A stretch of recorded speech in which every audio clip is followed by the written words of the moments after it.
A ray of monochromatic light passing through an equilateral prism, 60-degree angle.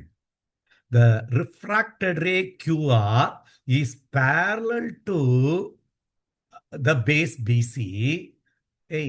Refracted ray parallel சொல்லிட்டானாலே I and angle of emergence are equal. In other words, I1 will be equal to I2 equal to I, which is equal to 50 degree கொடுத்துட்டாங்க. It is in minimum deviation condition. The angle of deviation, angle of minimum deviation, actually angle of deviation விட this is a condition for angle of minimum deviation. Del equal to formula தெரியும் I1 plus I2 minus A. R1 plus R2, R1 plus R2 is A. அப்போ this is nothing but 2I minus A நேரா போட்டு போயிடலாம்.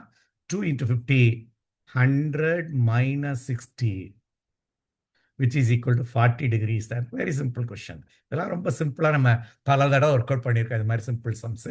So இதில் நம்ம புரிஞ்சுக்க வேண்டியது, if the ray passing through the prism parallel to the base is the condition for minimum deviation. என்ன சொல்லலாம், incident ray, emergent ray are symmetrical to the refracting phase. Symmetricalனா ஒரே angle incident, angle of emergence angle of incident to angle of emergency equal சொல்றதை எப்படி சொல்லலாம், incident ray, emergent ray are symmetrical to the refracting phase ன்னு சொல்லலாம் for minimum deviation. Okay.